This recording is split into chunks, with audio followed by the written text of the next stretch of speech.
and bigger than ever. It's the unofficial 40 from Soonerscoop.com. Presented by the Choctaw Casino and Resort in Durant. Now, here's the entire Sooner Scoop crew. Carey, Josh, Eddie, and Bob. All right, it is a Big 12 championship edition of the unofficial 40 as we bring the whole crew in. Josh, Eddie, Bob, and myself, Carey Murdoch, as we get ready to cover another Sooner trip to Arlington to try and win a Big 12 championship, this time against the Texas Longhorns. We are the unofficial 40, brought to you by the Choctaw Casino in Durant. Want to make sure you guys go check out the Choctaw Casino. It's a fantastic place. Great food, great entertainment, great concerts. I know Chris Stapleton's coming up here pretty soon, and you might have to go to SeatGeek to get those tickets because those things have been sold out for a while. But I know 2 concerts coming up for Chris Stapleton, so maybe you can get some on the secondary market. But it's a fantastic place. Great food, steakhouse, Gillies. They've got great buffet, great cafes, just all kinds of great stuff for you there at the Choctaw Casino in Durant. So go check them out, ChoctawCasinos.com. All right, guys. Down to business, Oklahoma heading to Arlington, and the buzz right now, as we stand on Wednesday, is that the ruling last night apparently came down that, Eddie, I don't know if this affects the Horns for Peace movement, but... this is exactly what it was about. Right into our hands, Horns down is going to be penalized in this game. I mean, first off, what a joke. Why? When did this become a thing? OU's played Texas for 113 years. When did this become a thing that this was so offensive? I don't understand. The West Virginia game was the first time that it had ever been flagged. So, I mean, what? I don't understand what the deal is here. That's the first thought. I'm excited for the game, though. But I think it's like... the f*** are you doing, Big 12? It's a catch. That's early. It's That's a an early catch-22 because... It's just ridiculous. They can't take away... they can't Who admit... made this decision? Yeah, they made this decision when they flagged West Virginia for flashing the horns down. Then it became, we've got to... This is typical referee bullshit, isn't it? The typical bureaucracy of being a referee. There's nobody that thinks more about themselves than the referee. We can't make the referees look bad by not flagging it now that it's already been flagged. Like, we can't admit that there's been a mistake. No, just admit that there's been a goddamn mistake and fix it. And go back and say they shouldn't have been flagged for that West Virginia game, and we don't have to screw up OU Texas from here to eternity. It has made the leave this fucking conference. That's what I'm saying. I'm on the record. Leave the goddamn conference. Let's get out of here. Let's go somewhere else. This is what Texas does. They rip apart a conference. They do it with Nebraska and Texas A&M and Colorado and Missouri. They've done it to everybody. Now they're doing this shit again. See, this has made this week interesting. It has. I have appreciated the off-field shenanigans that have gone down between both of them, Kyler and Sam Ehlinger, and the coaches. Not really to say that there's been a whole lot through Riley and Herman, but it does feel like an OU Texas week. As opposed to the first time around, I don't think it felt like it because OU was a 21-point favorite. They were supposed to kick somebody's ass, and obviously that didn't happen. So, by the way, OU has what I would say is a pretty decent chance at making the playoff. What an unbelievable year it's been. I've killed my voice already. Crazy 6 weeks here. It has been crazy because I thought that, after the shit show that was when they bottomed out and we had the 2-night podcast or the 2-podcast night, the night after the OU Texas game. I mean, everything that's gone into the season has been it's been nuts. Hello, Josh. I'm just soaking this all in, guys. That was beautiful. Carey, were you more in need of water or oxygen after that? That was a rampage. Both. He's signaling cigarette, but I don't believe him.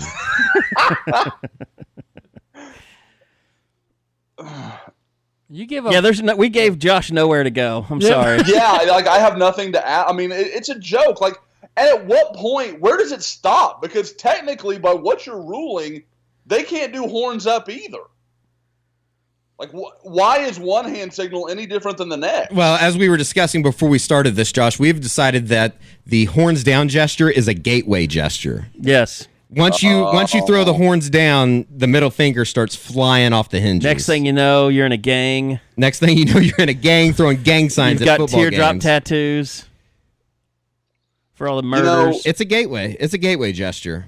They warned us about that in high school. They did. We should have seen it coming. That's on us for not being more mindful of what our principals tried to teach us. Well, Bob Busby, why don't you just stick to e-gaming, all right? Let's make you commissioner of e-gaming. No shit. This is the same guy that's trying to be e-gaming in. And he wants to ban a hand gesture. Get your shit together, Bob. I'm sick of it. I also heard Pat Jones this morning is someone alerted me. I didn't have the radio on, but then I turned it on. And Pat Jones was trying to make the argument that they're trying to keep fights from happening, and that they've been flashing the horns down for 50 years. It hasn't started any fights.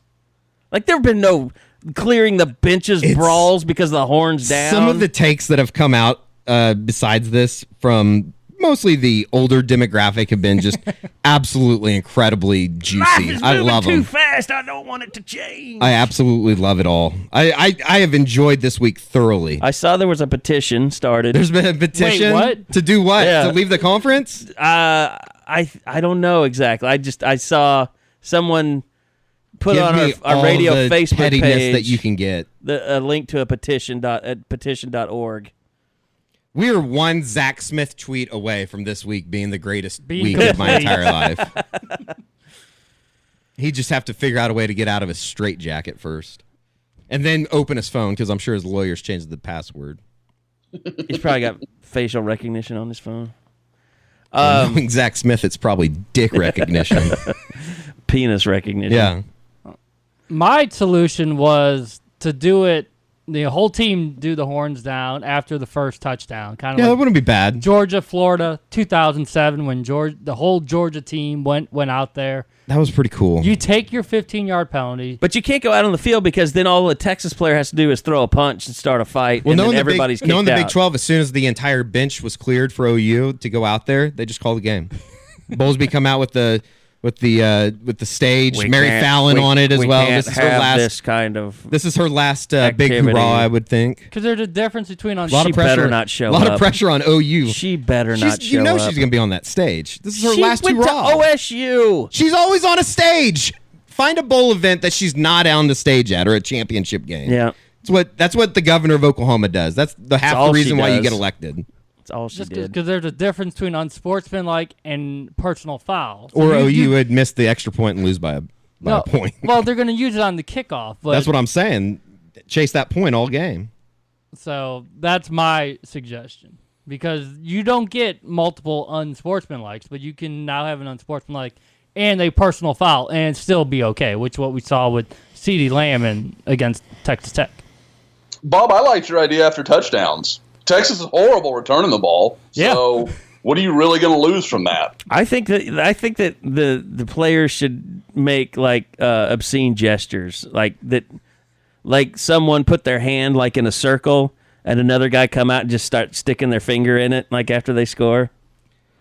See if they see what you can do before they flag you. I mean, the best thing for the Horns Up for Peace movement would be if they just started throwing the horns up. That'd be tremendous. I agree. I think that would be amazing. If that happens, we need to have T-shirts at the ready for the moment that game's over. Horns for Peace T-shirts. Yeah. Who would be bold enough for OU to start the horns up once they cross I just the goal think you line? make it in a mocking fashion. Right. I mean, right. Oh, yes. You do it after a huge play. You don't do it coming out. You do it after you score a touchdown and then throw it up just to laugh at it. I mean, I think if you just sat there and held up the horns and other players looked at it just strangely, what is this? That would be funny.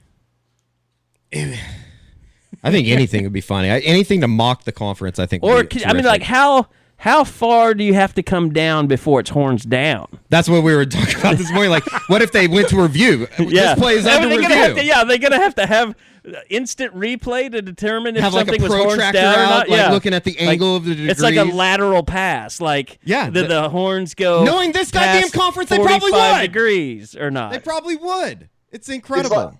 It's like the Key and Peele skit where the guy's doing the thrust with his hips and it's so small. Oh, you know what you could do? You could do. You know what you could do? That would be really good. Is do like the Hail Hitler, but do the hook of horns. Oh, God. Oh my God. There's some people in Southeast Oklahoma that would love that. I'm sure. Like just you know how they do it. Like you snap your legs together real fast and stick your arms straight out. Yes. You step off to the sidelines. Jeez. They might end the game. That would be happened. Awesome. That would be ballsy. That would be ballsy to do. You could do all kinds of things with the horns. I mean, with the horns up, that was disrespectful without putting them down. We'll continue to come up with ideas on the site. Could you have two I do guys like the Hail Texas, though. The Hail Hitler Texas. Could one guy have a pinky down and the guy next to him has his pointer down? Like, could they do it? They're not together. Yeah. It's not the actual. Yeah, that would be pretty good. Yeah. Like Wonder Twin Powers activate. Exactly. Yeah. Like you could do something.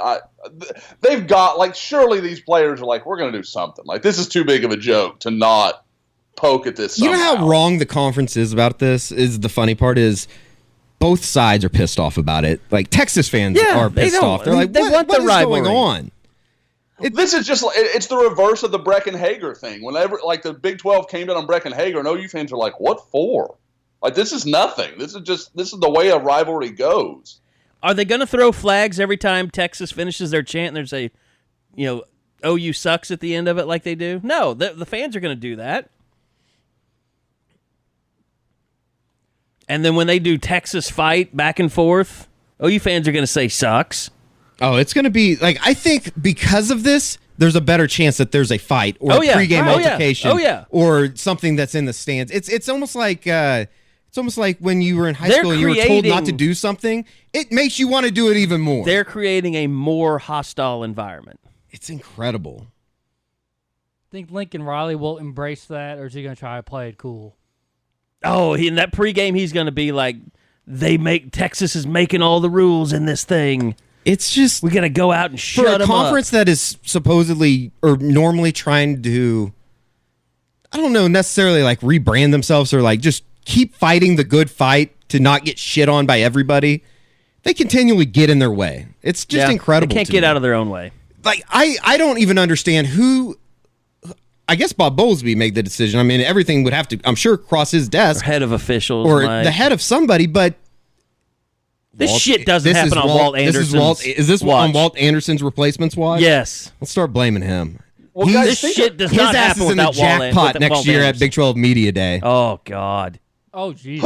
Put this in the SEC. Oh, my God. The SEC doesn't even take neck away from LSU, which is about as graphic as it gets for 90,000 That's a good fans point. to scream some shit. It's a great point. And the SEC gets no involvement. But the players throw some horns down, and this needs to be a referendum. We're going to have to fix this. Really? And this is not, what they got to realize, this is not just the players. This is you shitting on your own fans. This is you telling your fans, this is you trying to legislate your fans' passion.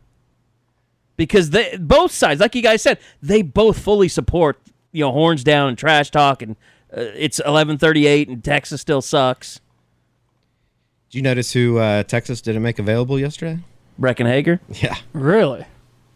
Thought that was interesting. Well, it sucks. We haven't talked about this. I really haven't talked about it even on the air or anything, but Lincoln Riley is really limited media this week. We only had a Monday morning. We have had no post-practice interviews this week. We just had the Lincoln Riley press conference, and we had, who were the names, guys? It was Marquise Brown, Kenneth, Caleb. Yep. 4 guys, and then Lincoln Riley, and that's all the media for the week. So, and everyone was highly coached up on what to say. Oh yeah. Except for Kyler.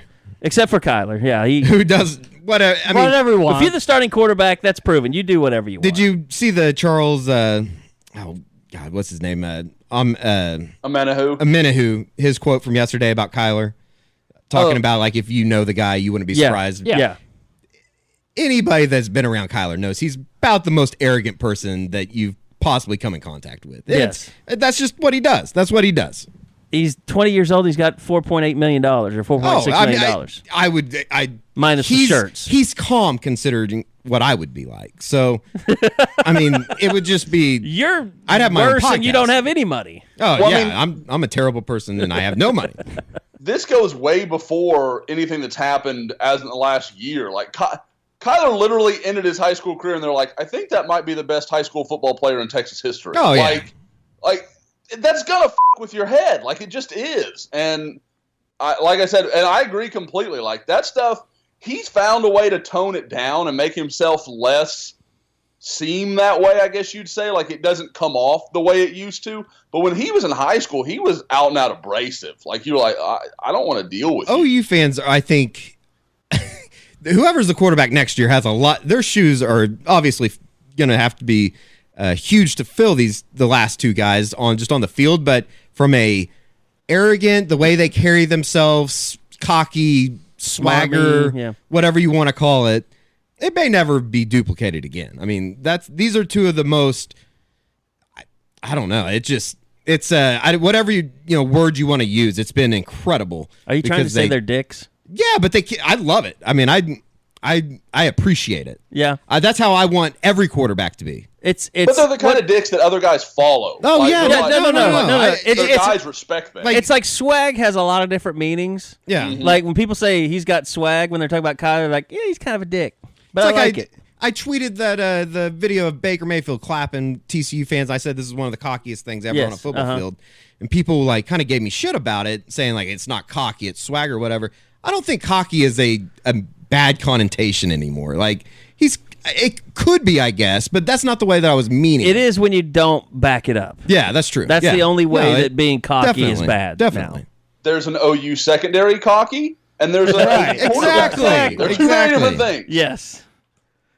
So, look, I do wonder kind of how Kyler is going to react in this game because of the way that he played the first time around, the way that he took the loss, the way that he was in the post-game press conference. Like, is this, like, he always seems so calm, cool, and collected, but is this that game where he might try to do too much just because of everything that's happened? It's a good question just for the fact that I do think this is different for him. I mean, he even hinted at it, not necessarily after the game, even going into the first time around, was the fact that, I don't think it's any question there's some love that he hates the University of Texas. I mean, he trolled. Oh, yeah, he does. He trolled the school on the last weekend of recruiting. Well, before he went to growing A&M. up with his dad being a quarterback at A&M. He grew up in a house that hates Texas. Yeah. And I respect the hell out of that. He doesn't try to shy away from it. So I do think that this is a game Which is weird because he also really doesn't like Stillwater. Like, I would say Stillwater is probably his second least favorite place. I don't know if he doesn't necessarily like it as much as he just doesn't. Yeah, he doesn't care. It'd be like he sees it as a swagless place on the earth or something. Yeah, you could say that maybe Kyler Murray hates poor people. Or he just hates farmers. He's not a big agricultural guy. No. What's I've funny? had fun in Stillwater, but I would say the swag is lacking. I think that's pretty fair. Oh, Stillwater's a great town. Yeah, Stillwater's a lot of fun to have a good time. No doubt about it. But it's not like, for a young guy that has a mindset like Kyler, I could see that really, really not being a fit. What's funny, because of Kennedy Brooks and the way he's ran, this is actually the game where Murray doesn't have to do nearly as much as he had to the first time around. That running game is so dominant compared to where it was. Yeah, but when he does like he did at West Virginia or in that Texas game, I mean, that's as good. When you have him run for a 90-yard touchdown, that's as good as a turnover by your defense. Yeah, but he doesn't need to do it every single time. He can sprinkle it in, but he doesn't have to take it upon himself to think he needs to shoulder 75% of the load of the Kyler, offense. don't listen to him. Well, that's do what you want. He basically does, and he usually gets away with it. It's a product of having a really good offensive line, though. I mean, It all starts up front.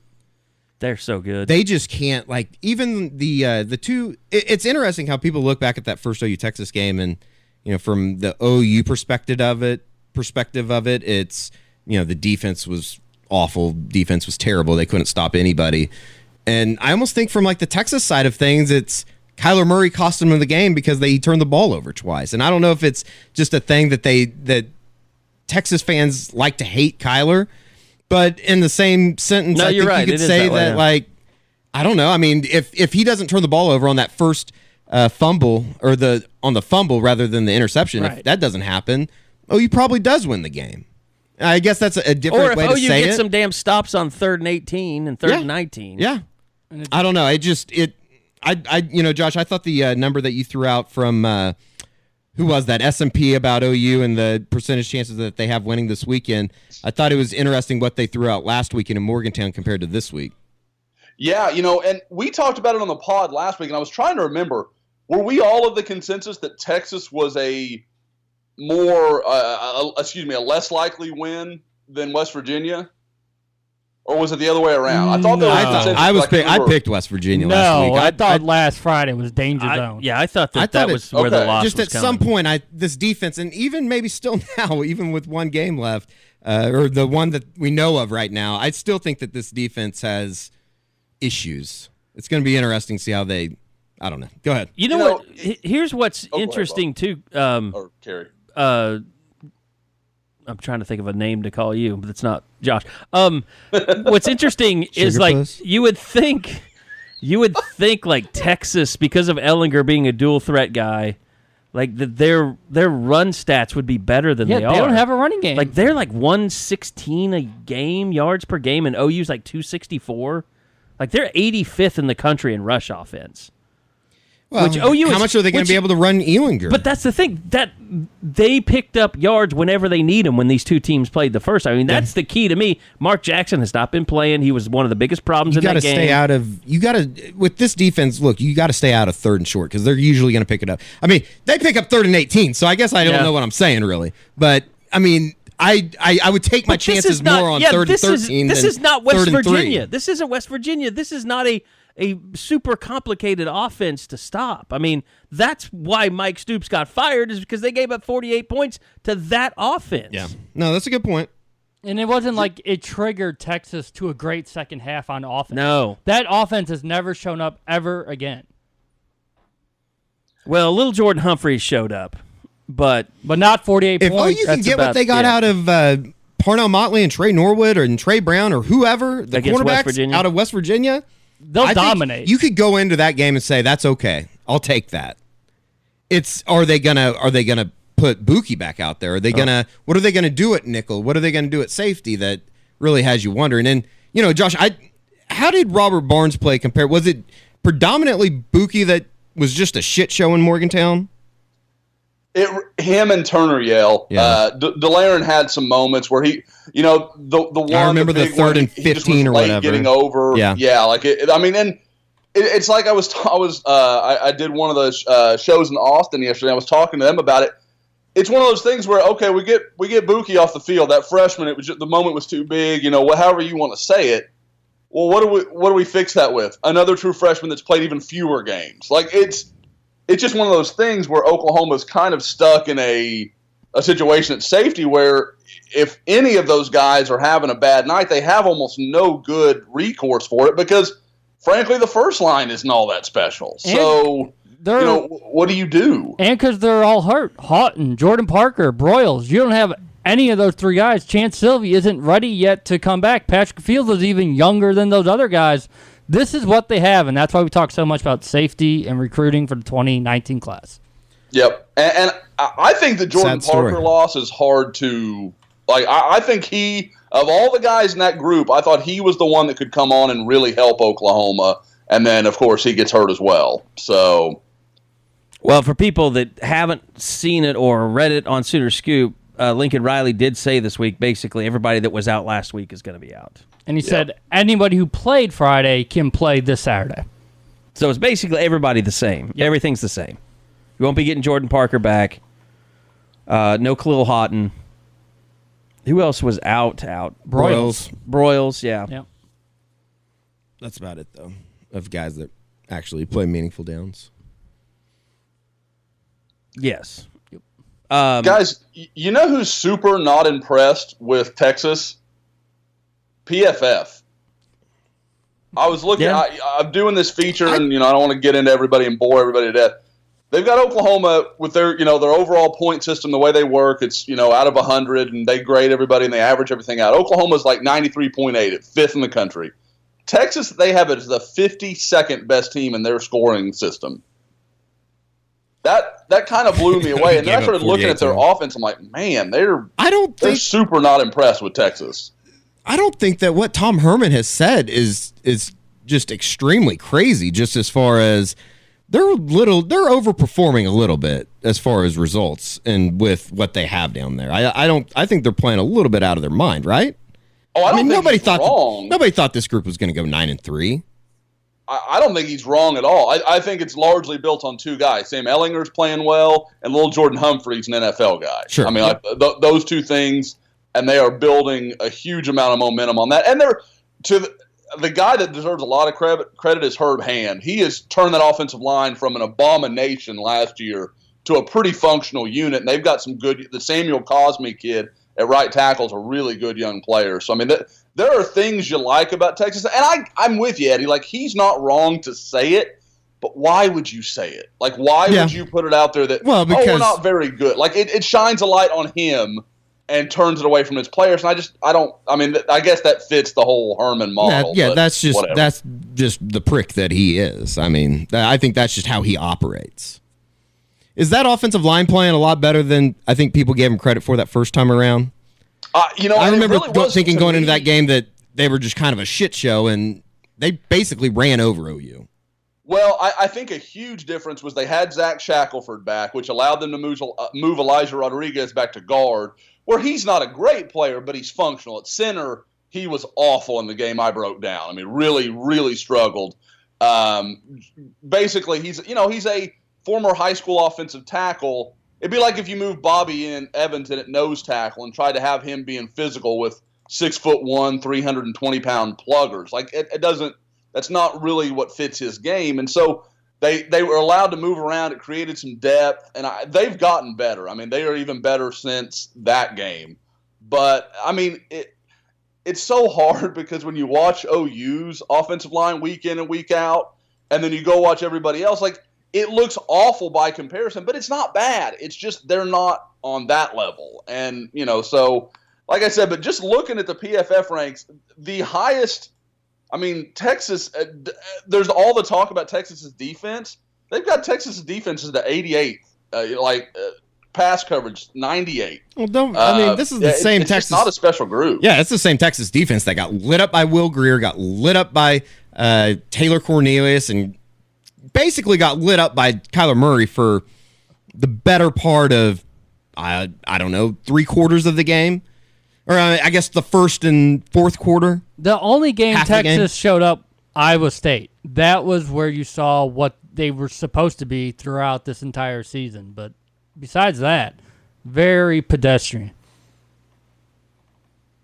Sorry, I'm trying to look up just Texas's just their overall stats because I really haven't just sat and looked to see where they excel and where they really fall short. Just team stats NCAA wise. Is there an update on Brandon Jones? I know he's not going to return this being return game, but have they said about whether or not Brandon Jones is going to play?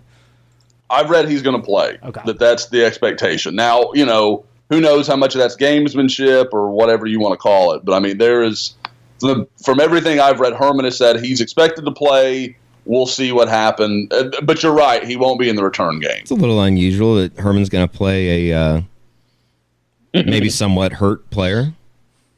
Well, it's not unusual at all, Eddie. That's Tom Herman. That's the thing that's not getting enough play out of all this. Sam Ehlinger's got this shoulder thing. That's why I think that it's interesting what they do with him in the run game, Josh. Yes. You're exactly right. Because if he is not right and can't run, I mean, because his running ability was the difference in that first game, in my opinion. It changed everything. And if he can't take a hit on that shoulder, or if he's gonna, if it's gonna make him gimpy or can't, whatever it affects, if it has any effect, that's a real issue because, like I said, that was really what tilted the balance to me offensively for Texas. Was him working some of that stuff off tackle. Yeah, it's that's going to be interesting. I was kind of surprised that Herman came out and said just kind of how poorly it was, or maybe he's going the other way with it, and he's really not that hurt. Yeah, you're right. I mean, I don't know.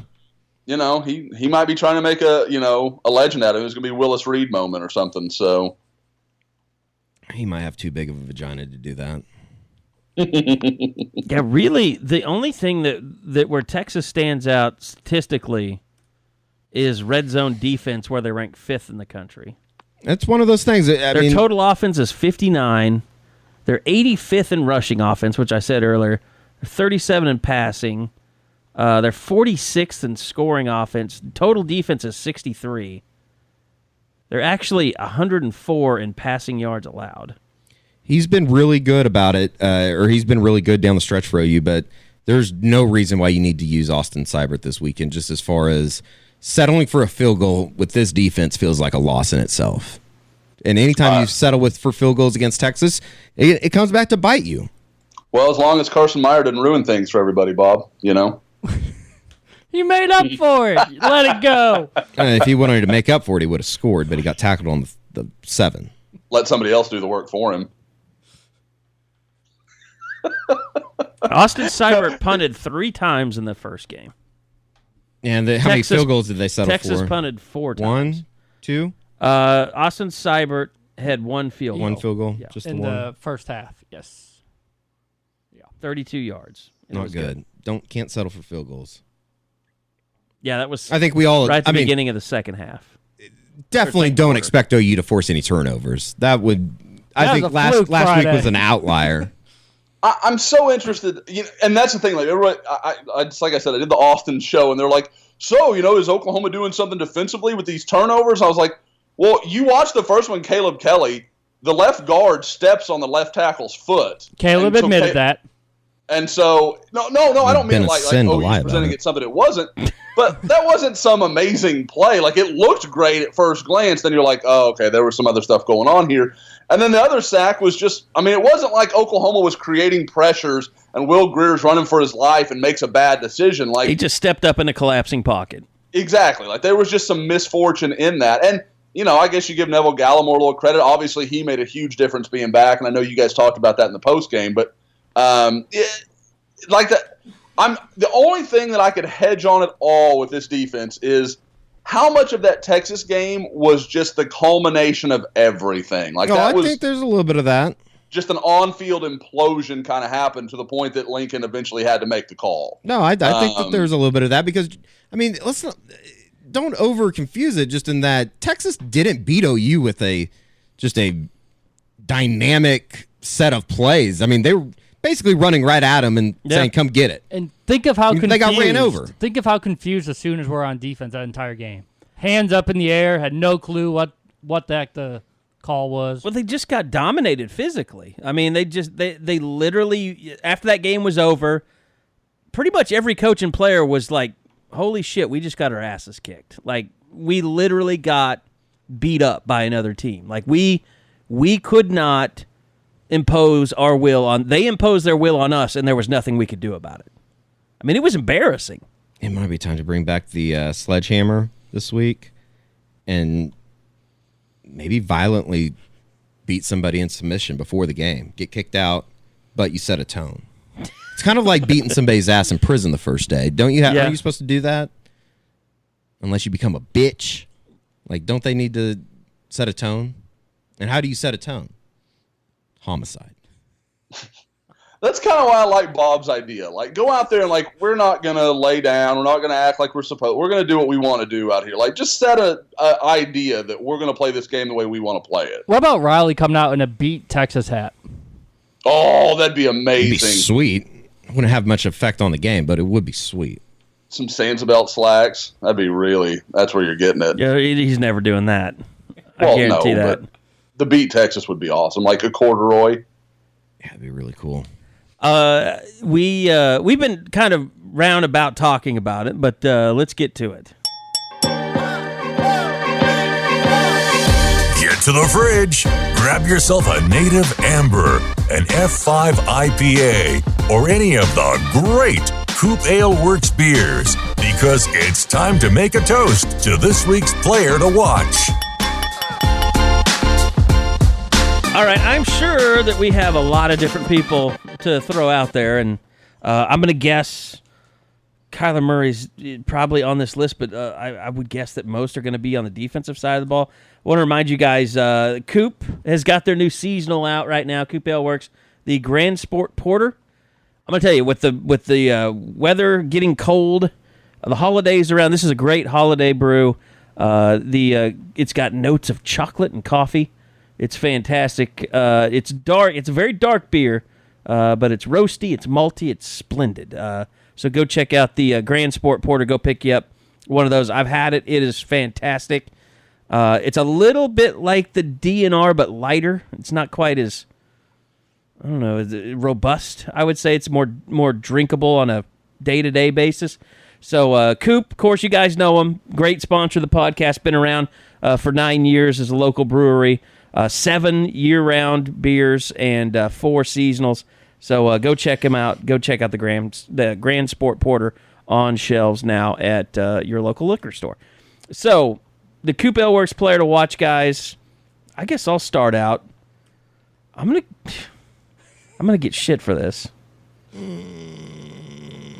but it has to be Neville Gallimore, just because to me the key to that game, the first time they played, is what I just talked about. They got dominated on the defensive line. He's got to set a tone.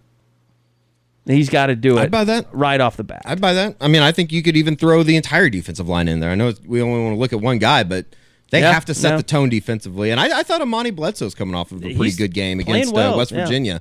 So you need something. You need something from those guys, because something would be better than nothing, and they got nothing the first time around. Well, the guy that I'll go with, I'm going to keep on Carey's theme and kind of what you were leading to, Eddie.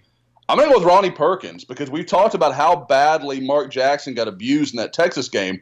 Well, now you're throwing a bigger athlete out there to play that same kind of role. Texas is going to have a lot more difficulty just shoving him around on the corner like they did with Jackson, because Perkins is just a better player and he's a bigger guy. And so I think that could be to me, if there's anybody that really has an advantage from that first game in this particular matchup and the way OU has changed things, it's Ronnie Perkins, because he sets up well against the way Texas attacked in that first game. Now, Texas will make changes and they'll do some different things, but I think he could play a limiting role in that RPO stuff that Texas really beat OU with in that first game. Here we go. Let's go. Falling in my own trap. I'll go Kyler Murray. Basically, he's going to have to do it again. I think he's going to have to win the game. There's a lot riding on his shoulders in this one. You can't turn the ball over. I mean, the interception, I thought, was, if he puts more air underneath it, CeeDee Lamb walks into the end zone. That was just a bad pass and a pretty damn good play by Brandon Jones. Was it Stearns? It was Stearns, I think, yeah. He just can't. This is the biggest game that he's played at Oklahoma. I mean, is this the biggest OU Texas game of all time? For that discussion this week, just as far as, and I guess we can get into it here after the sponsored segment, but I'm going to go with Kyler Murray. This is the big game for him. Is this a game that he could win the Heisman in? The only way, or is it still Tua's to lose? There's a lot that goes into this thing. The only way that you could make this game bigger is if this was a 2008 rematch, and it was to go, the winner goes to the college football championship. Yeah. Because that really would have been what that game was. The championship. There's just, can't lose to Texas twice in a year if you're Lincoln Riley.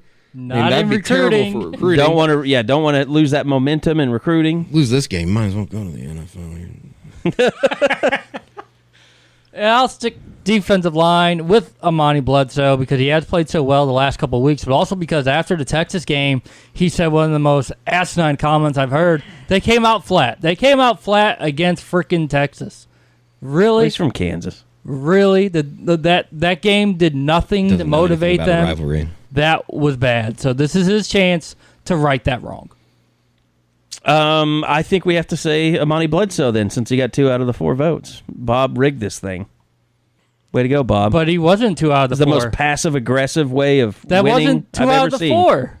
Why did he get 2 out of 4? Why did he get 2 out of 4? Because Josh said Amani Bledsoe. He said Ronnie Perkins. Perkins. Never mind.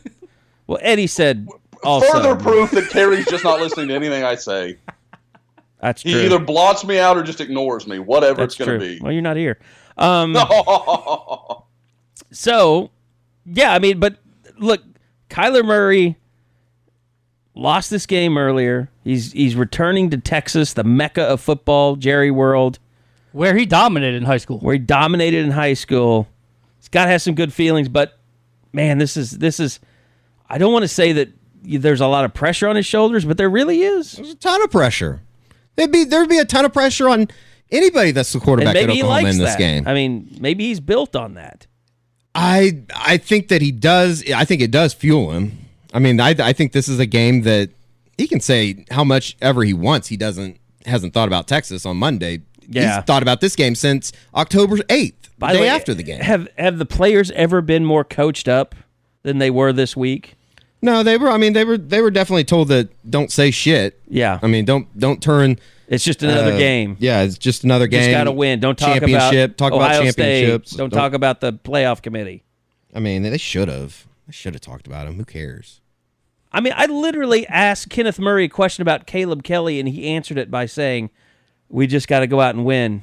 I mean, he wasn't even paying attention to the question. He was being a robot. And so I had to re-ask him the question. No, dummy. Caleb Kelly. Talk about it. Sir, he didn't answer the question. And Caleb actually gave the only honest answers when he talked about Curtis Bolton just beating him out. Yeah, and that was pretty interesting. If it wasn't about Texas or Ohio State or the playoff committee, they were okay. But what else are you going to ask these guys during this week? Well, you're going to ask them about getting their asses kicked against Texas the first time and how much they're looking forward to this game, but they weren't going to do any of that stuff. It's just like no one can be honest anymore. No one can just go up in front of a microphone and tell you how they. I mean, Curtis Bolton will do it. And that's why he wasn't there.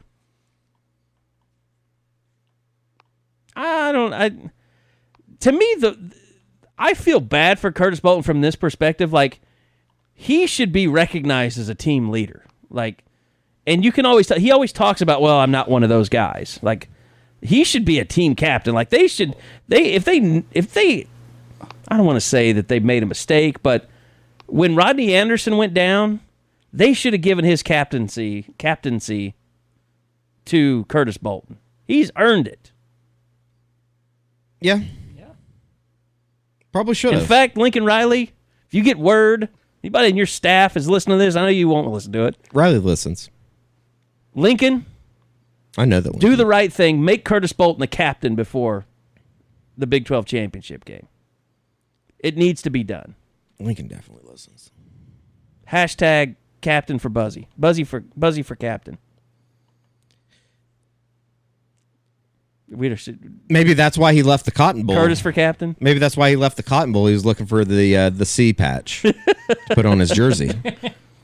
They should do the C patches. Do football teams do that?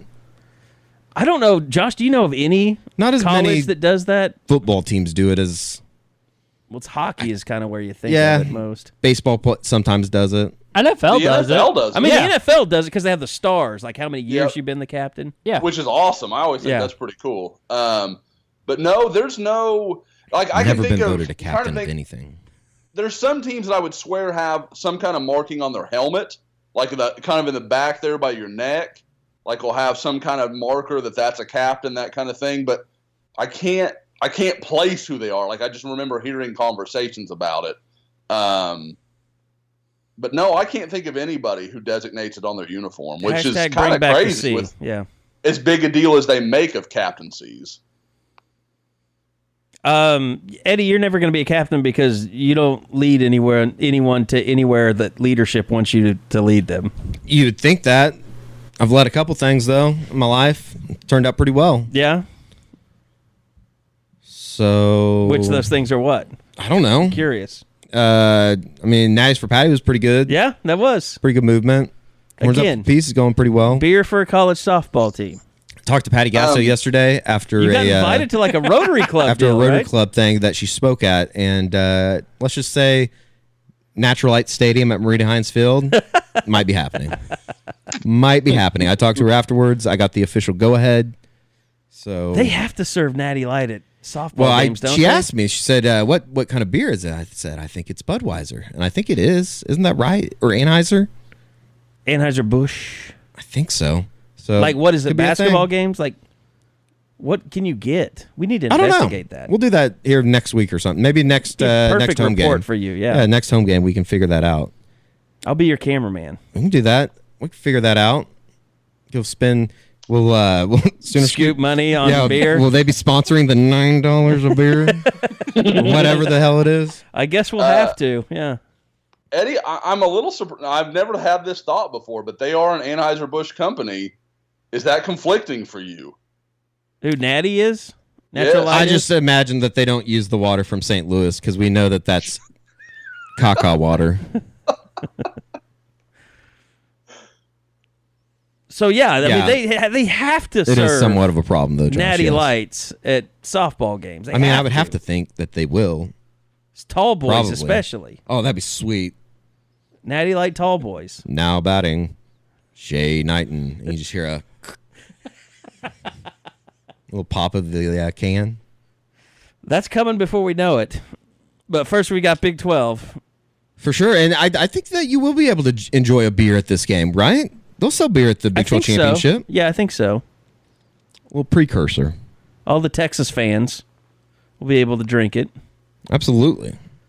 I mean, this 70-30? Yeah, 65-35? I think at least 70-30. Yeah, go more that way. Maybe 80-20. Can I get on a soapbox real quick for the whole ticket situation? Yeah, sure. It's absolutely ridiculous. And I guess it was the same way and nobody said shit because it was TCU and tickets were so available last year. Absolutely ridiculous. Both schools only got like 8,500 tickets. 7,000, wasn't it? Well, 7,500 plus I think 1,000 or 1,500 student tickets. Yeah, okay. That is insane. For a 100,000 seat stadium? Well, that's only like 70. They have Or to bring 90,000, whatever it is going to be. I mean, it's sold out, but each school only got to sell under 10,000 tickets. That's insane. Well, and you were looking Monday at secondary ticket because your parents didn't get tickets. Yeah, not happy about it. Because you had to donate. They were told you had to basically donate, had what, to like be in $3 like grand? the $3,500 by point donations. But you were looking up to see how much they were. By the way, SeatGeek code SCOOP for $20 off. I would seriously go check it out. It's one of the only places that you can get tickets right now. Yeah, but it's not cheap. I mean, you're going to pay to go to this game, especially if you want to sit in lower level. Like, it's $200 to sit in the upper level. Yeah. So you need that. Which- you need that SCOOP code. You should do it. Use the scoop code, but And Jerrill's a terrible venue the to begin thing with. that Kenny not a huge Mossman fan. was explaining was that because so many tickets were available last year, OU bought a bunch. Yeah, because they were because playing it they were could. playing a private school. But so now people Nobody goes to TCU games. people Nobody goes to assumed- Amon Carter to watch So them. people assumed they could do that again, and you just couldn't this time around. But That's on the consumer then, because you should have known if they were playing Texas that it was going to happen. And like if people that. are saying, well, why is it going to be 80-20 Texas in? It's because tickets went on sale to the public right after Texas beat OU. So all the Texas fans were like, shit, let's go get tickets. We're definitely going to the Big 12. So they've been buying those tickets up this entire time. Yeah, Well, it's probably after kinda- they lost in Stillwater, they stopped buying them. They probably still Meanwhile, had an OU fans were inkling. watching their own defense thinking, this couldn't possibly happen, could it? Yeah. I had heard that tickets on Friday afternoon to the Big 12 championship game were about $65 for the upper deck. By the end of or midway through the fourth quarter, the West let's just Virginia say, game? let's just say after the Bolton touchdown return, they were hovering around $300 For upper deck. for upper deck. Wow. Same ticket. I don't know. And so go in a on- matter of hours. Open your app right now. Let's go check out SeatGeek. See exactly. I mean, lower bowl shit that's like $600. You're gonna be paying a pretty penny for that. But even like the upper deck, like where the real kind of hang out. and see, it says it starts at 60 plus, but that's You're paying standing room only. you're paying $100, and the standing room only shit is $50. That's in the end zone. Oh, it's up to 60 I now. would never do that. I would never do that. I mean, if you want to go into the game, if you want to go into the stadium, more power to you. Have fun. Have fun tailgating. You're probably going to get blackout. By the way, the game's at 11. You probably need to start drinking at 6 or just stay up all night doing blow. Don't do that. That's just an idea. That's not a suggestion. I don't condone that. But I would never go stand out in the end zones like that. That just seems like a bad idea. Okay, so I'm seeing lower on SeatGeek. I'm seeing lower end zone. Jesus, is that standing room only for 181? Hold on. I'm seeing stuff in the twos in either end zone. Yeah, 150. Mm-hmm. Yeah, these are seats. 181 in the end zone, lower. So they're coming down a little bit. But they're still $600, 191. So you can get some lower stuff if in the end zones in the 200 range. You can get into the stadium for $200, but for this type of matchup, I mean, you kind of had to expect that. Didn't you? Upper deck stuff is still not coming down. That's the problem. This is OU Texas for the first time ever playing for a conference championship. Just not like in a stadium, we'll not the Cotton Bowl for the first time since 1923. Yeah. For the second time, only since 1903. You're seeing a little bit of history. It is historic. Against your most hated rival. You're going to have to pay a historic matchup for a historic offense for historically bad defense. You know what's crazy? That's how they should be selling it. 50-yard line lower bowl for $571, and it's considered an amazing deal by SeatGeek. It's insane. I want to see what the red ones are. It's not pretty. $9.99. Jesus. I'll say it right now. If you're paying $9.90 to get into this game, you're either rich and don't care that you're about to spend $1,000 on a ticket, or how about these losers? You're a little insane. How about these losers that are trying to sell their upper deck for $250? Oh, yeah. I would imagine that's a college kid looking to make a quick buck and have a free weekend.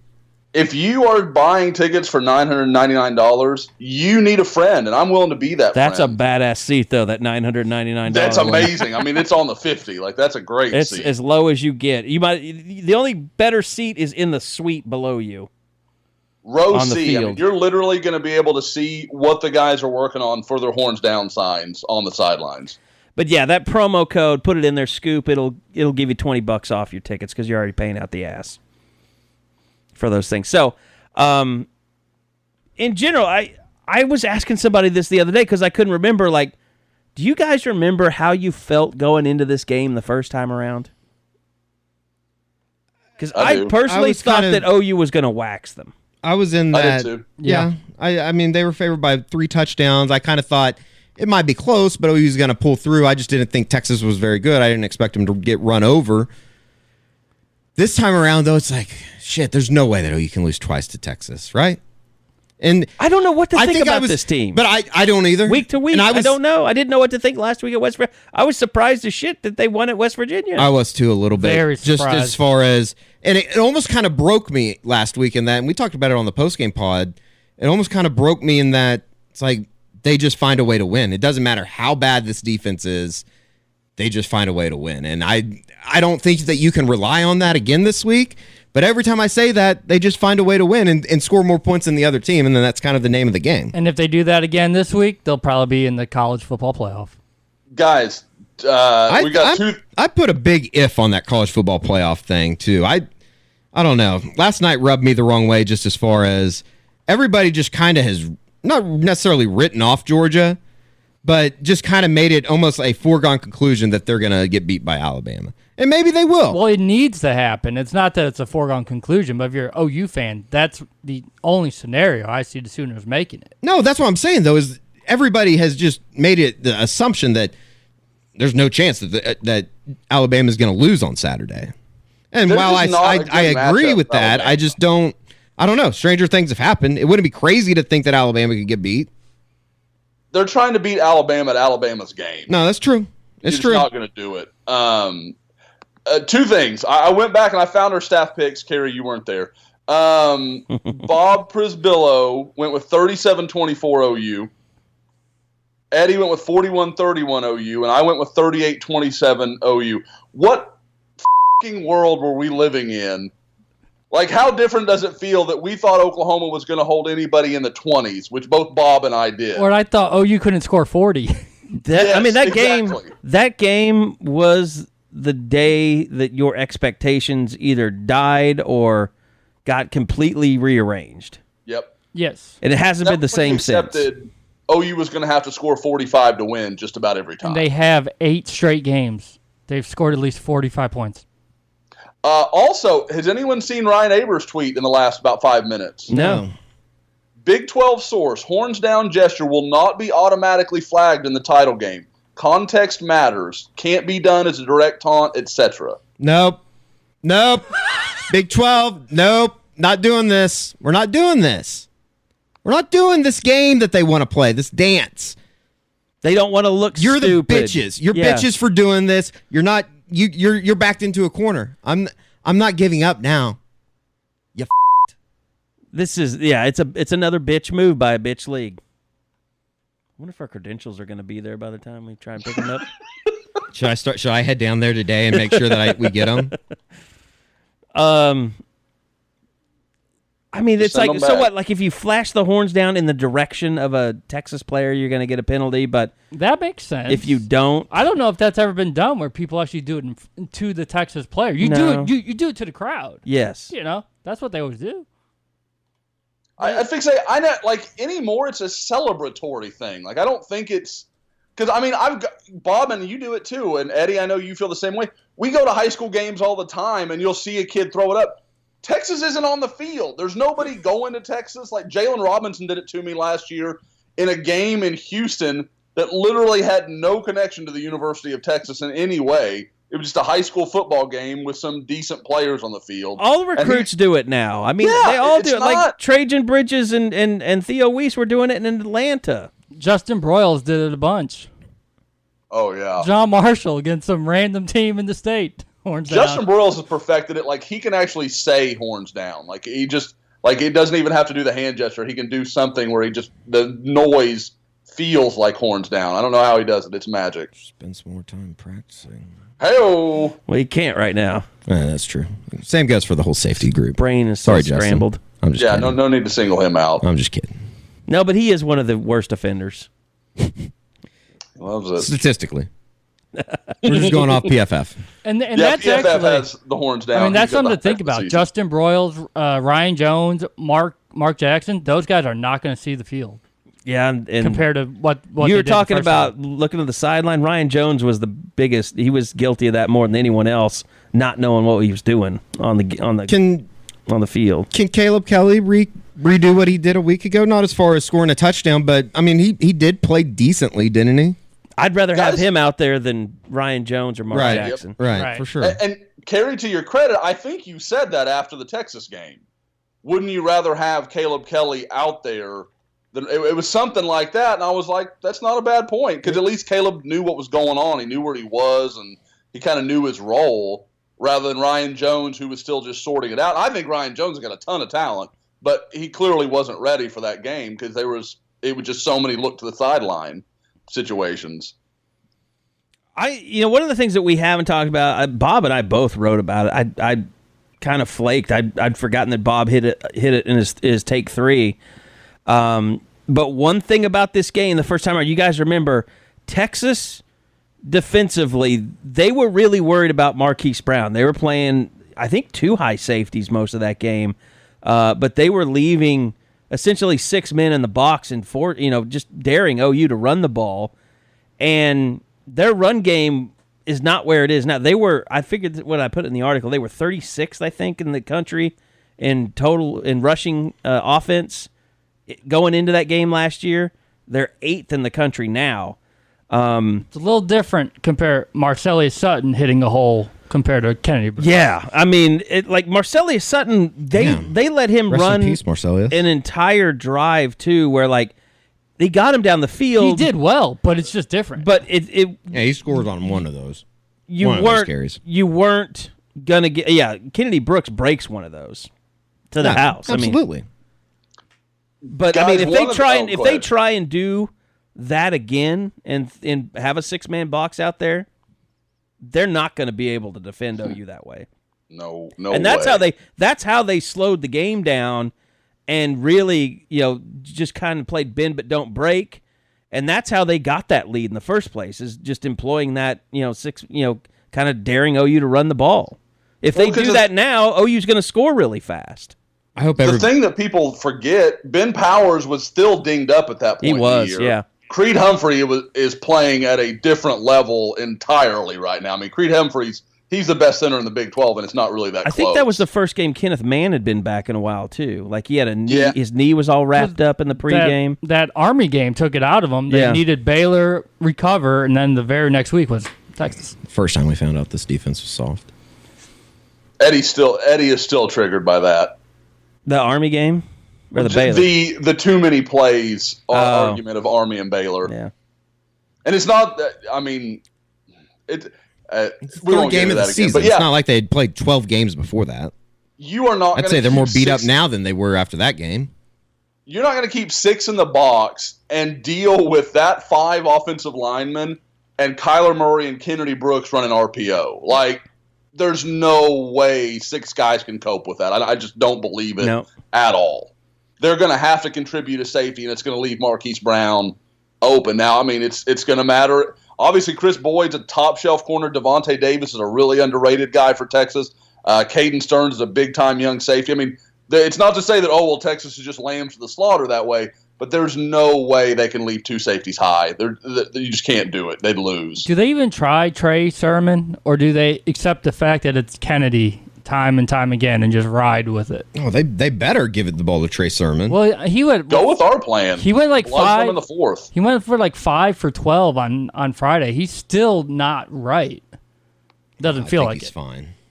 I just think they stuck with Kennedy because he was running the ball so well. I mean, King Brooks is the best running back on this team. Well, yeah. That decision's been made for weeks. Is it weird that I just – it's like – I don't know. It's Kennedy Brooks running the ball is like watching a left-hander like Will Clark swing a bat.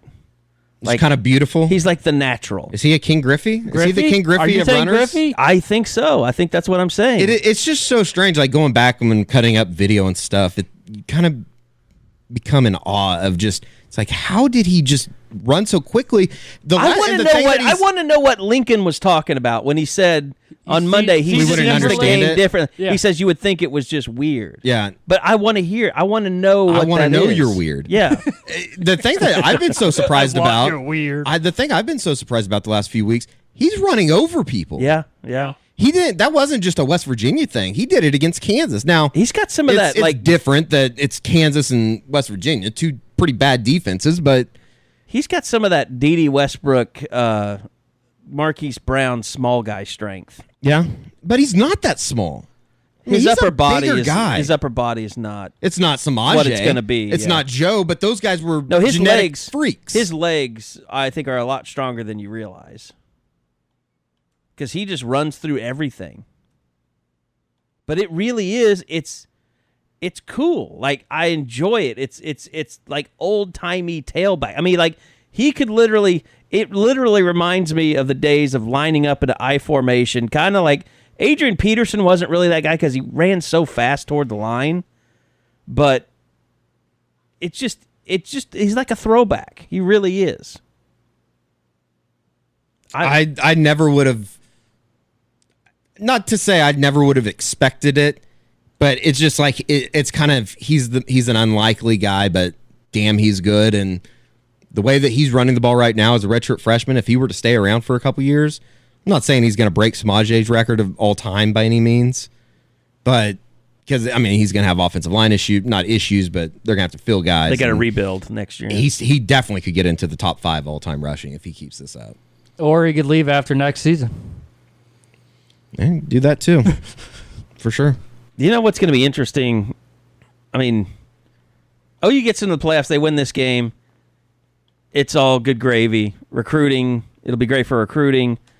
If they don't win this game, scenario? the doomsday scenario, if they don't win this game, then we have to start wondering, like, who's going to sit out the bowl game now?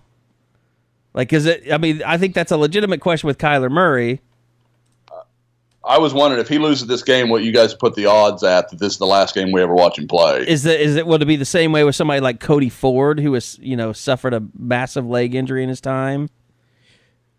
I think that Kyler would have a better chance of playing than maybe an offensive lineman. Does that sound weird? Because if he really is going to give up football, that's the last time he's going to get to do it. That's going to be the last time he'll ever play. I just don't think that he would want to go out on a loss. You're hitting the nail on the head. I don't think he'd want to go out on a loss. You're hitting the nail on the head. But Cody Ford, shit, you know what? People won't like this. I'm for the player not playing in the bowl game. I know that's shitty, but if you're not playing for a national championship, I understand the reasons why you would, being a great teammate and all that other things, but you go into a bowl game and you tear your knee up for basically a meaningless game.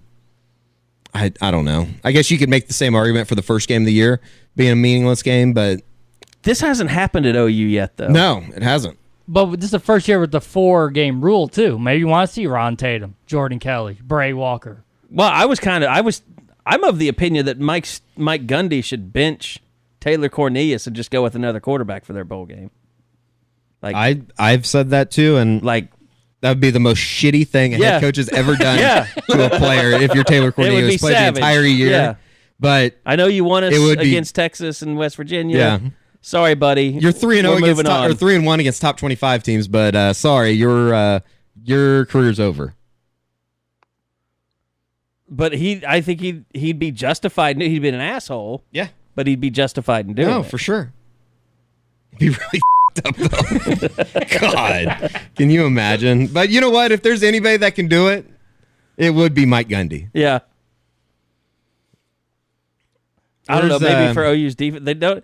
That was one of the things. Like during the West Virginia game, somebody tweeted at me, "Put in the freshman defense." That was all, and then they did with Turner, Yell, and Buki. And it was just a shit show. Get them out of there. But I mean, I was like, no, sir, this isn't 1980. Yeah. There's not a freshman team anymore. Like all the freshmen. He played great on Monday night in the toilet bowl. There's no varsity, put him in. Junior varsity. Like it doesn't work that way anymore. What? Any thoughts on the coaching carousel as far as Mac returning to football? I think it's great. I don't think it's going to end well, but I think it's great. I'm very interested to see where Kilff Kingsbury ends up. I think the NFL. Right. NFL, yes. Not USC. I'd love it. It'd be awesome if he was at USC. Shit, I'd love him to end up in Norman somehow, but I know that won't happen.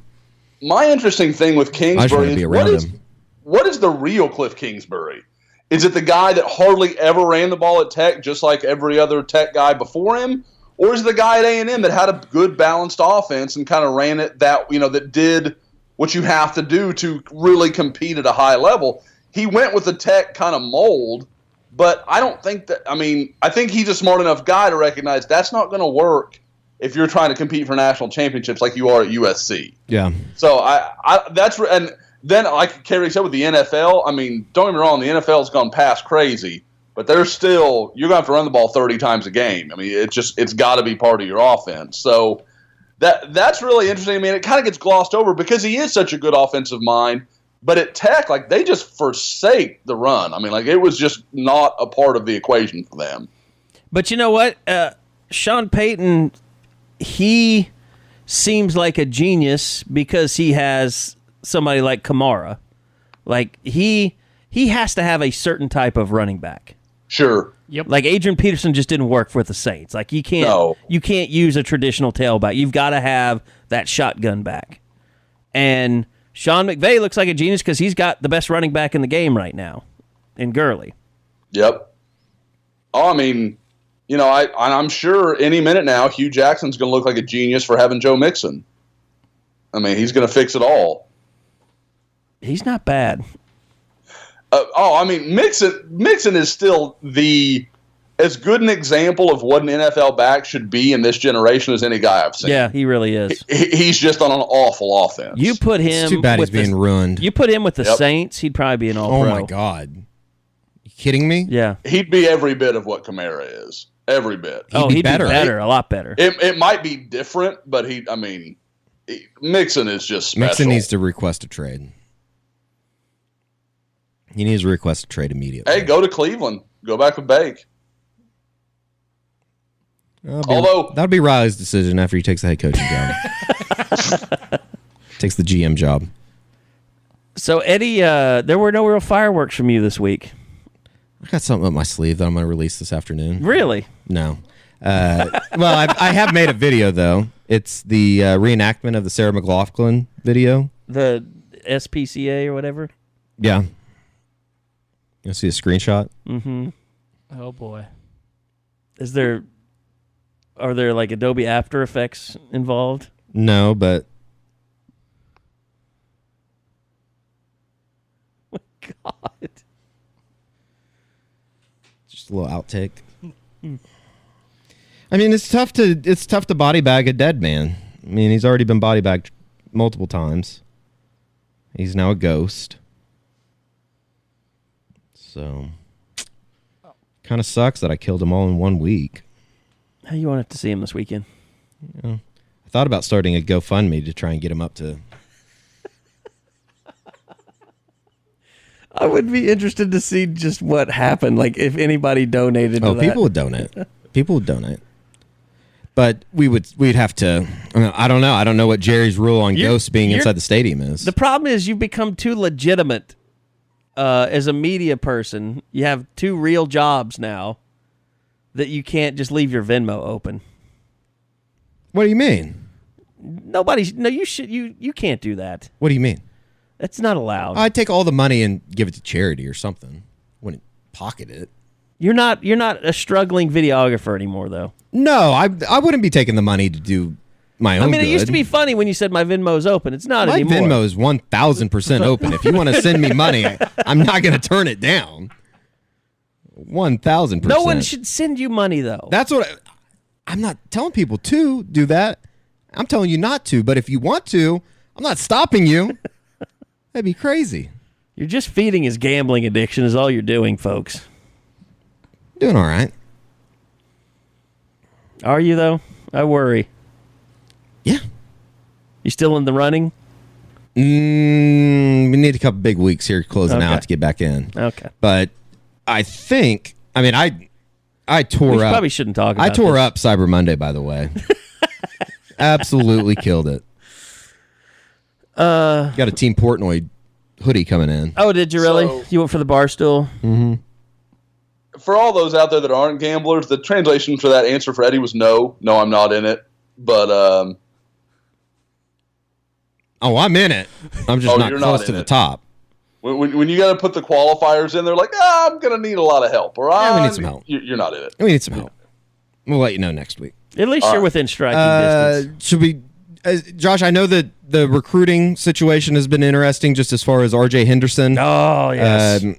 I'm guessing he's in class right now, a place that he needs to be. What's the update on that situation? And can you fill us in on anything with maybe Oklahoma getting involved in a in-state kid here later on in the process? Yeah. Well, with Arjei, I think, and I don't want anybody to have the wrong impression. Oklahoma didn't drop him. There wasn't anything like that. I think Oklahoma had clear concerns, and we've chronicled it kind of through the podcast and definitely on the board. They were legitimate. He has grade things he's working through. We're going to have to see where he goes. But at the same time, I don't get the impression that OU is really that broken up because, and we talked about this a couple weeks ago, they were about to get into a choice of, do we sign this guy in December and not really know what his situation is, or do we let it run until February and maybe he gets on board, but he's pissed off that we didn't let him sign in December. There was just going to be a tough decision they were going to have to make. And so I think this kind of alleviates that, and it lets them kind of regroup and see what they want to do. And I know everybody's like, there's a lot of Arjei Henderson fans out there. The same thing happened once upon a time, and Jalen Reagor became Marquise Brown. Like, Oklahoma is not going to have trouble finding quality receivers. They can do it. They'll be fine. The guy you're kind of referencing is there is some buzz that OU is maybe going to come back around and having a look at Demarion Houston. Marcus Major's teammate at OKC Millwood, a current Texas commitment. So we'll see what happens. I think some people are kind of jumping the gun a little bit on it. I think there's still very much let's see what's out there. Let's kind of regroup. It's kind of like after the Cameron Rising thing when everybody wanted OU to go out and make 27 offers and solve the quarterback thing right that minute. And Oklahoma took about a month, and then they went and got Tanner Mordecai, and early reviews are that he's been pretty good for OU. So we'll see what happens, but Demarion Houston could be in play, and I've literally never said that because even dating back to early recruitment, I've always felt like Oklahoma was pretty passive about him. I think it's a move they should have done months ago. And I know people don't like that, but The Arjei stuff has been... It's been out there enough to make you think there was going to be something at somewhere down the line that it wasn't going to work out. And then you just wonder... And I know it's maybe a bad look because he's a high 4-star, 5-star type kid, but sometimes there's only so much you can do. You got to cover your own ass. Yeah. Then you just wonder how receptive Houston would be at this point when they've been going after Marcus for months and basically a year now. It never looked this way. If they come at you a couple weeks before signing day, what does that mean to you? But they did always want to play together, Bob, as I know you know. Right. So, I mean, that's an interesting angle. It could work. I would bet against it, but it could work. Another guy I will say to keep an eye on, just for people, and this is a name I think we've mentioned on the podcast before. I know we've talked about him on the board. It's Brandon Pierce from College of the Canyons in California, the exact same school that produced Marquise Brown. They've got another kind of smaller, really fast, explosive receiver. I had kind of been told about a month ago that maybe in January he might get a look. So just kind of see what happens. If he doesn't sign in the early period, then that could be a name to kind of follow. And maybe the Arjei Henderson thing moves that timeline up. But, I mean, he's definitely a guy Oklahoma is watching. I mean, after the Big 12 championship, Lincoln he'll be scrambling to go in and make some in-homes and things like that. I would assume he'll spend a lot of energy, too, with defensive guys. And, I mean, that's the other thing. We haven't even talked about this week, but as soon as this game is over, even if they make the playoffs, you're going to have a full month of speculation about what's going to happen with the defense. And that noise is not going to lessen. It's only going to grow. Yeah. So, I mean, but what I'm saying is the reason he's going to need to be with defensive guys a little bit more probably is because of that. Well, yeah. He's got there's some questions you got to answer. Convince them to sign. And could be some really interesting questions just as far as... And you're probably going to have assistants like, am I out on the road? Am I not out on the road? What's going on? Or assistants that are on the road one day. What if they're playing Alabama? Look at what happened to USC. Yeah. They did an in-home with Chris Steele on Monday night. And those guys the next day, half the guys that were in his house were fired. It's incredible. I'm surprised that Clay Helton kept his job. And everyone else taking the fall for it. Yeah, that's... Well, you can keep your job when you fire everybody else. Start over. That's basically what they let him do. But, yeah, it's going to be up to Lincoln to save that class on defense. There's no doubt about it. But he's been he's been at the forefront of it anyway. Yeah. Is saved really the right word? He's been steering the ship for a while, hasn't he? Yeah. Keep it together. Everybody kind of knew that there was maybe something that was going on at some point. And you have to know that he knew it. Like, this could possibly go bad here. I'm going to make sure that, if Mike were to leave or if other defensive guys have to go, that I'm just not going to be left in January with, 2 defensive commitments and having to pick from the leftovers after signing day. So I will say Jamal Morris has already messaged me and, told me what his signing day plans are, hoping I can be there. So there's no guy I've talked to that's currently part of this class, especially now that Jacoby Jones has flipped to Texas. There's nobody out there that I've gotten any impression from. And Bob, correct me if you've heard differently. True. That's true.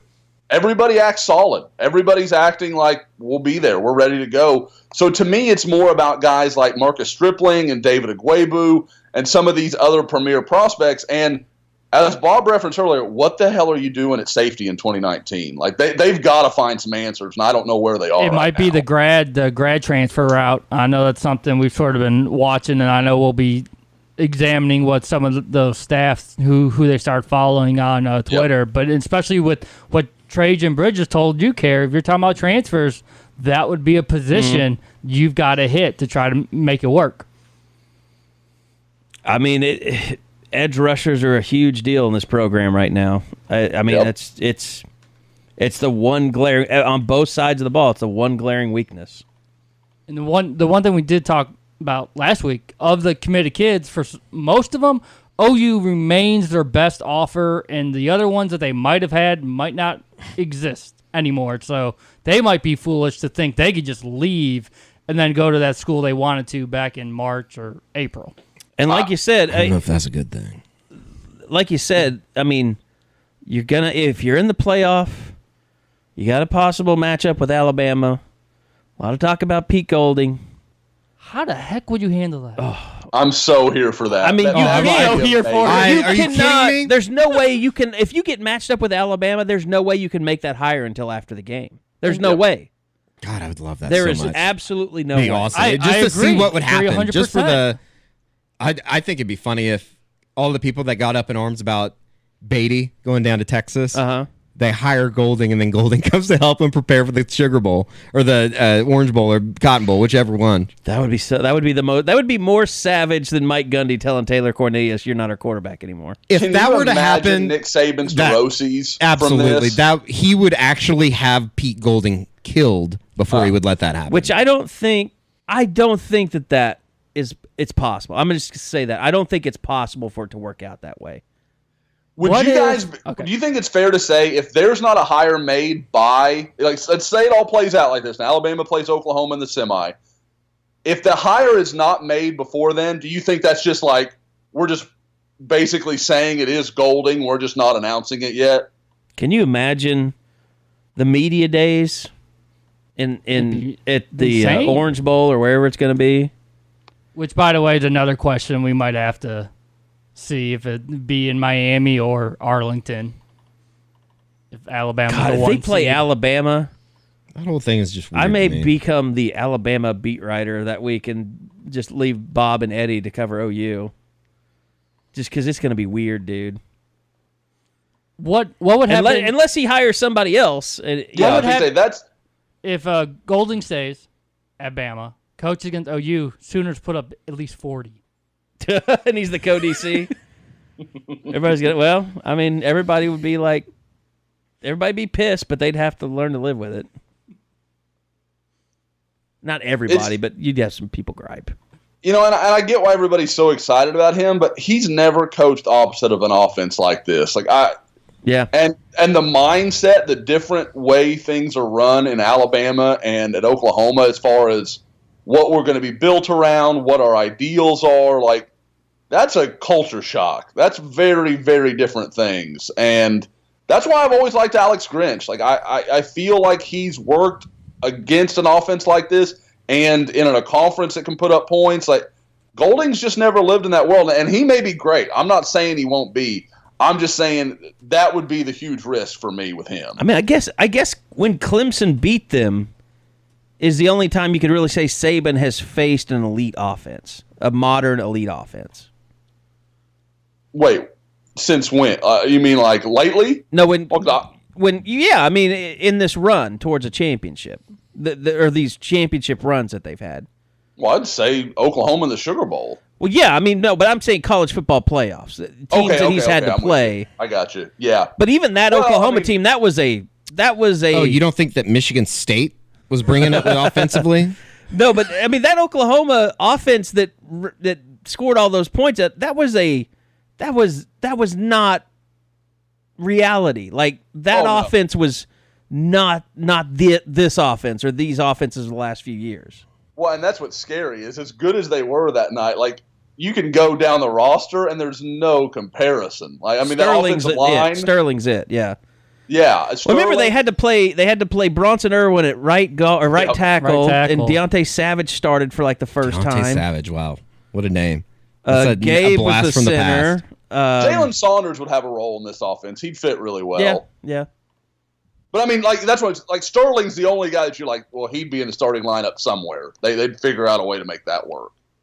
But I mean, Brennan Clay was the starting running back. Yeah.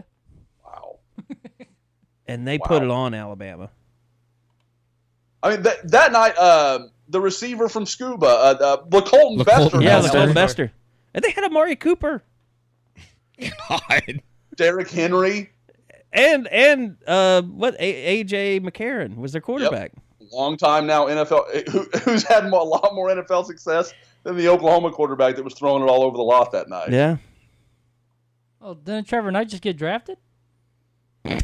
What league is that? I don't know. BFJ continues. I will not have this. We're not shitting on our man TK9. What? We're not shitting on him. I'm not shitting on him. Is he not BFJ anymore? Oh, he's 100% BFJ. Okay. That's a term of endearment. Yeah, okay. I was informing somebody about BFJ over Thanksgiving, Eddie, and they found that absolutely hysterical. It all makes sense, doesn't it? It really, no, it's not wrong. It's the most diabolical thing that's ever happened on the campus of Norman. People have learned from that, though, and he learned that from someone else. Oh, yeah. But that goes on a lot. It's just genius. It's a new thing, I think, with kids. They figured it out. It's millennials. Got to respect it. Okay. Any business that we've left on the table here? I don't think so. Recruiting, we're all caught up on. Yep. All right. Shoot. Yeah.